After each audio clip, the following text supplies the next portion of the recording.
আমার কলেজ আমার পরিবার, অনলাইনে শিক্ষা সবার।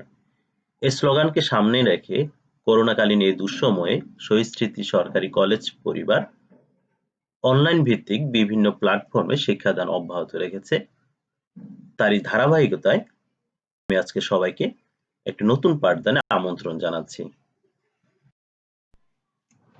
উপস্থাপনায় আমি আছি মোহাম্মদ আশিকুল হক, প্রভাষক পদার্থবিদ্যা, শহীদ স্মৃতি সরকারি কলেজ, মুক্তাগাছা, ময়মনসিংহ।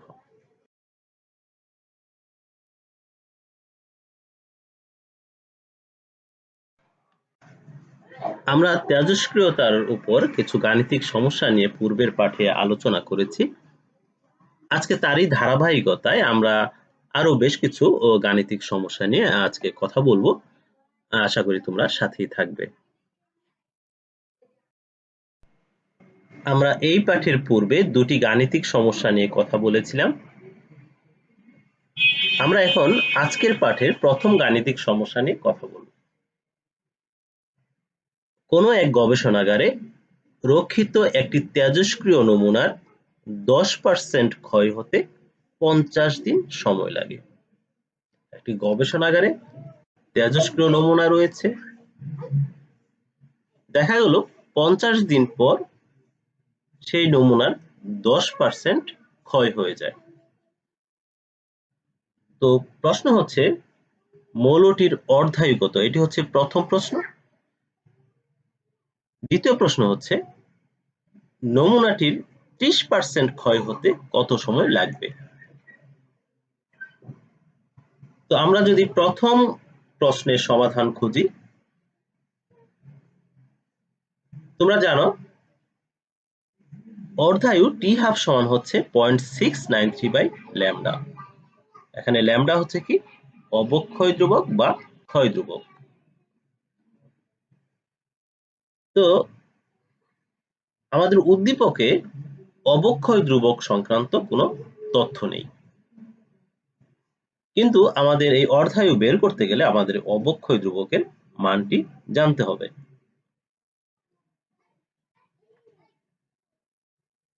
আমরা তেজস্ক্রিয় ক্ষয়ের যে রূপান্তর সূত্র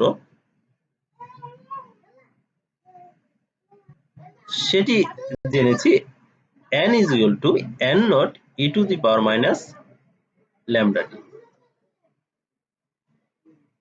এখানে n হচ্ছে একটা নির্দিষ্ট সময় পর অবশিষ্ট পরমাণুর সংখ্যা, n naught হচ্ছে প্রাথমিক পরমাণুর সংখ্যা, ল্যামডা হচ্ছে অবক্ষয় ধ্রুবক এবং t হচ্ছে যেই সময় পর আমরা অবশিষ্ট পরমাণুর সংখ্যা বের করতে চাই সেই সময়ের মান হচ্ছে t।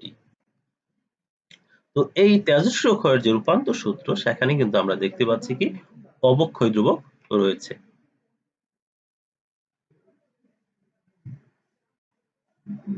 আমরা উদ্দীপকের যে তথ্য সেদিকে যদি একটু তাকাই, আমরা ধরে নিলাম যে প্রাথমিক অবস্থায় গবেষণাগারে n নট সংখ্যক তেজস্ক্রিয় পরমাণু ছিল। 50 দিন পর মৌলটির 10% ক্ষয় হয়ে যাবে, অর্থাৎ n নটের 10% ক্ষয় হয়ে যাবে। তাহলে অবশিষ্ট থাকবে কতটুকু? n নটের 90% পরমাণু অবশিষ্ট থাকবে, যেটিকে আমরা এভাবে লিখতে পারি 9n নট বাই 10। তো উদ্দীপকের এই তথ্যগুলোকে আমরা যদি তেজস্ক্রিয় ক্ষয়ের রূপান্তর সূত্র সেখানে যদি বসাই, তাহলে আমরা দেখতে পাচ্ছি এরকম হবে বিষয়টি। অবশিষ্ট পরমাণুর সংখ্যা n এর পরিবর্তে আমরা লিখতে পারবো 9/10 n নট। n নট আমরা ঠিক একইভাবে রেখে দিব, n নট আকারেই রেখে দিব, e to the power minus lambda t. আমরা যেহেতু এই অবশিষ্ট পরমাণুর পাচ্ছি 50 দিন পর, সুতরাং টি এর মান হবে কত? 50। পরের ধাপে আমরা দেখতে পাচ্ছি দুই পাশ থেকে আমরা যদি n নট বাদ দিয়ে দিই, তাহলে কিন্তু আমাদের এরকম মান পাচ্ছি 9/10 সমান হচ্ছে e to the power minus lambda into 50। তো এখানে যদি আমরা লন নিয়ে আসি তাহলে কিন্তু এরকম পাবো লন 9/10 সমান হচ্ছে মাইনাস ল্যামডা ইন্টু 50। এখান থেকে আমাদের ল্যামডার মান সহজেই বেরিয়ে যাবে। তো এই ল্যামডার মান, এই তেজস্ক্রিয় ক্ষয় ধ্রুবকের মান আমরা যদি এই অর্ধায়ুর যে সমীকরণ সেখানে যদি বসাই তাহলে কিন্তু ওই তেজস্ক্রিয় নমুনার অর্ধায়ুর মান পেয়ে যাব। তো এটি ছিল এই প্রশ্নের সমাধান। আমরা দেখতে পাচ্ছি মৌলটির অর্ধায়ু হচ্ছে 319.355 দিন।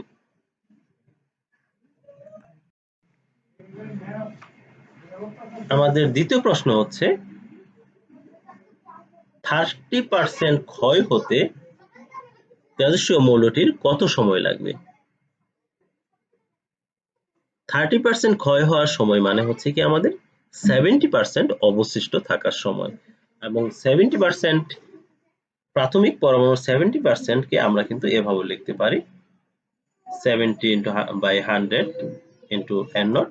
এভাবে আমরা লিখে আমরা যে 70% প্রাথমিক পরমাণুর যে 70% পরমাণুর সংখ্যা সেটি কিন্তু হচ্ছে এরকম 7/10 n0।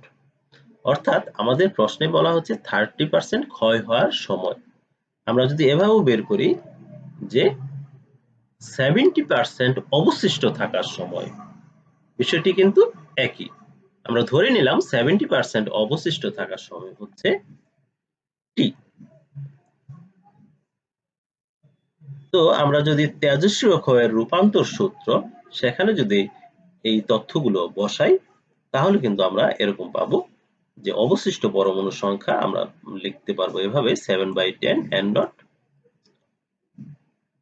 n0 এর n0 তো n0 আকারেই থাকবে, এটাকে কোনো আমাদের পরিবর্তন করতে হচ্ছে না, ল্যামডা টি। তো এখানে কিন্তু আমাদের দুই পাশ থেকে আমাদের কিন্তু n0 টি চলে যাচ্ছে। পরবর্তীতে আমাদের এই ল্যামডার মান আমরা যেটা আগেই বের করে ফেললাম, ক প্রশ্নে কিন্তু আমরা ল্যামডার মান বের করে ফেলছি। তো এই ল্যামডার মান বসিয়ে আমরা কিন্তু যে 70% ক্ষয় হতে যে সময়টা লাগে সেটি কিন্তু আমরা এই সমীকরণ থেকে সহজেই বের করে ফেলতে পারবো। আমাদের 70% ক্ষয় হতে সময় লাগছে 164.37 দিন। তো খ প্রশ্নের এটি ছিল সমাধান। আমার মনে হয় তোমরা বিগত যে গাণিতিক সমস্যা সেটি করার ফলে আমাদের যে এই উদ্দীপকের যে খ নং প্রশ্নটি সেটি আমার মনে হয় খুব সহজেই তোমরা করে ফেলতে পারবে। তো আমাদের পরবর্তী গাণিতিক সমস্যাটি হচ্ছে এরকম। সোহাগ একটি পাত্রে কিছু তেজস্ক্রিয় পদার্থ রাখলো। মৌলটির অবক্ষয় দ্রবক 0.181 পার ডে। সোহাগ 20 দিন পর পর্যবেক্ষণ করে দেখলো পরমাণুর সংখ্যা 10⁸। সোহাগ এই পর্যবেক্ষণের ঠিক 20 দিন পর আবারও পরমাণুর সংখ্যা হিসেব করলো। দুই পর্যবেক্ষণে পরমাণুর ভাঙনের সংখ্যা সোহাগ সমান পাবে কিনা, এটি হচ্ছে প্রশ্ন। অর্থাৎ প্রথম 20 দিনে যে পরমাণু ভেঙে যাবে সেটি এবং পরবর্তী 20 দিনে যে পরমাণু ভেঙে যাবে সেটি, এই দুই পরমাণুর ভেঙে যাওয়ার সংখ্যা সমান হবে কিনা, এটি হচ্ছে প্রশ্ন। তো আমরা ধরে নিলাম যে প্রাথমিক অবস্থায় পরমাণুর সংখ্যা ছিল n0। 20 দিন পর পরমাণু অবশিষ্ট থাকে হচ্ছে n, যার মান আমরা উদ্দীপকে দেখতে পাচ্ছি 10⁸। এরও ঠিক 20 দিন পর পরমাণুর অবশিষ্ট যে থাকে অবশিষ্ট পরমাণুর সংখ্যা সেটিকে আমরা প্রকাশ করছি n1 দ্বারা। তো আমাদের প্রথম 20 দিনে যে পরমাণু ভেঙে যাবে তার সংখ্যা বের করতে হবে এবং দ্বিতীয় 20 দিনে যে পরমাণু ভেঙে যাবে সেটি বের করতে হবে। এরপরে আমাদের দুটি তুলনা করতে হবে যে কোন ক্ষেত্রে বেশি বা কম হবে বা সমান হবে কিনা। এটি যদি আমরা করতে যাই, আমরা প্রথম 20 দিনে যে অবশিষ্ট পরমাণুর সংখ্যা সেটি আমরা জানি, কিন্তু প্রাথমিক অবস্থায় কত পরমাণু ছিল সেটি কিন্তু আমরা জানি না। সুতরাং প্রথম 20 দিনে ভেঙে যাওয়া পরমাণুর সংখ্যা হিসাব করতে গেলে আমাদের কিন্তু প্রাথমিক অবস্থায় পরমাণু সংখ্যাটি বের করতে হবে। তো আমরা প্রথম 20 দিনের জন্য যদি তেজস্ক্রিয় ক্ষয়ের রূপান্তর সূত্রটি আমরা প্রয়োগ করি, তাহলে এখানে কিন্তু আমরা দেখতে পাবো যে আমরা প্রাথমিক অবস্থায় আমরা ধরে নিয়েছি যে পরমাণু সংখ্যা n নট থাকবে। 20 দিন পর অর্থাৎ t এর মান যখন 20 হবে, 20 দিন পর অবশিষ্ট পরমাণুর সংখ্যা থাকবে n, যার মান হচ্ছে 10⁸। সুতরাং এই মানগুলো আমরা তেজস্ক্রিয় ক্ষয় রূপান্তর সূত্রে বসিয়ে আমরা কিন্তু প্রাথমিক অবস্থায় যে পরমাণুর সংখ্যা n নট সেটি কিন্তু খুব সহজেই বের করে ফেলতে পারবো। তো আমাদের প্রথম অবস্থায় অর্থাৎ প্রাথমিক অবস্থায় যে পরমাণুর সংখ্যা সেটি বের হয়ে গেল। সুতরাং 20 দিন পর অবশিষ্ট থাকছে হচ্ছে 10⁸ এবং প্রাথমিক অবস্থায় পরমাণু ছিল 3.73 × 10⁹। সুতরাং এই প্রথম 20 দিনে ভেঙে যাওয়ার পরমাণুর সংখ্যা হচ্ছে প্রাথমিক অবস্থায় যে পরমাণুর সংখ্যা ছিল সেটি থেকে 10⁸ বাদ দিলে যেটি থাকে সেটি হচ্ছে কিন্তু প্রথম 20 দিনে ভেঙে যাওয়া পরমাণুর সংখ্যা। তো আমাদের প্রথম কাজটি হয়ে গেল যে প্রথম 20 দিনে কি পরিমাণ পরমাণু ভেঙে গিয়েছিল সেটি কিন্তু আমরা বের করে ফেললাম। তো আমাদের পরবর্তী কাজ হচ্ছে দ্বিতীয় 20 দিনে কি পরিমাণ পরমাণু ভেঙে গিয়েছিল। আমরা প্রথম 20 দিনের ক্ষেত্রে কি পরিমাণ পরমাণু ভেঙে গেল সেটি কিন্তু আমরা বের করে ফেললাম। এখন এই দ্বিতীয় 20 দিনে কি পরিমাণ পরমাণু ভেঙে যাবে সেটি বের করতে হবে। দ্বিতীয় 20 দিন পর অবশিষ্ট পরমাণুর সংখ্যা, এখানে যে তৃতীয় 20 দিন পর যে অবশিষ্ট পরমাণুর সংখ্যা মানেই কিন্তু হচ্ছে শুরু থেকে যদি হিসাব করি যে 40 দিন পর কি পরিমাণ অবশিষ্ট পরমাণু থাকছে সেটি।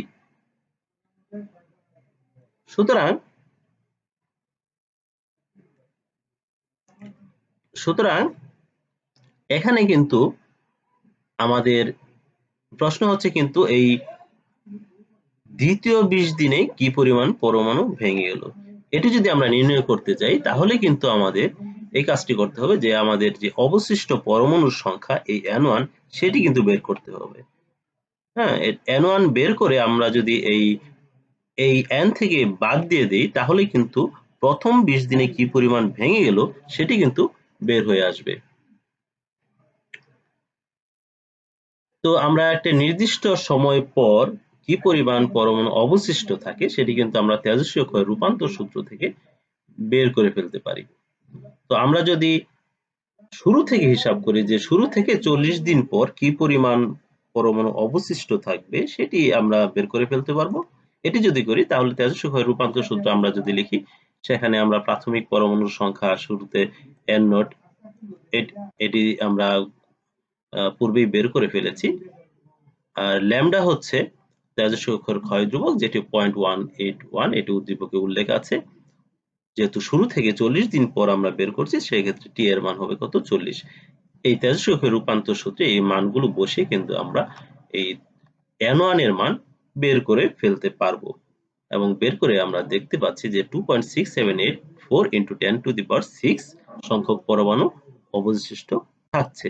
সুতরাং আমরা এই প্রথম 20 দিন পর যে অবশিষ্ট পরমাণু সংখ্যা 10⁸ থেকে আমরা যদি এই n1 এর মানটি বাদ দিই তাহলে কিন্তু আমরা যে দ্বিতীয় 20 দিনে কি পরিমাণ পরমাণু ভেঙে গেল সেটি কিন্তু বের হয়ে আসবে।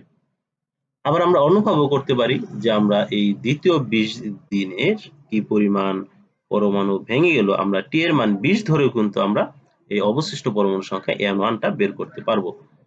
এখানে তোমরা দেখতে পাচ্ছ বিকল্প উপায়।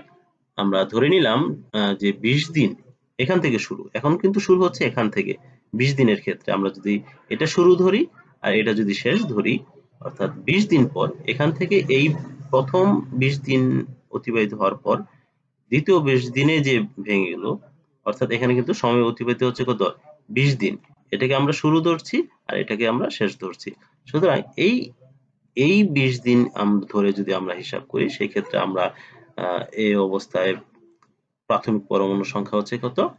10⁸, ল্যামডার মান হচ্ছে 0.181, এটি অবক্ষয় ধ্রুবক, আর টি এর মান হচ্ছে কিন্তু 20, কারণ এখান থেকে শুরু করে 20 দিন পর আমরা এটা বের করছি।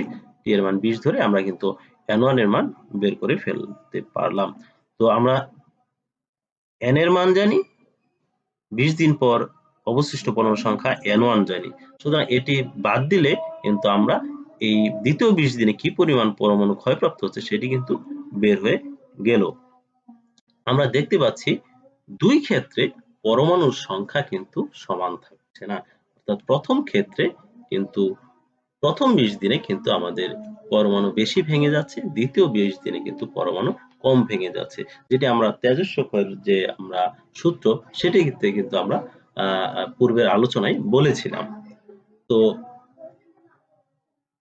আমাদের যে উদ্দীপকের প্রশ্ন সেখানে বলা হচ্ছিল এরকম যে প্রথম 20 দিন এবং দ্বিতীয় 20 দিনে সমান সংখ্যক পরমাণু ভেঙে যাবে কিনা।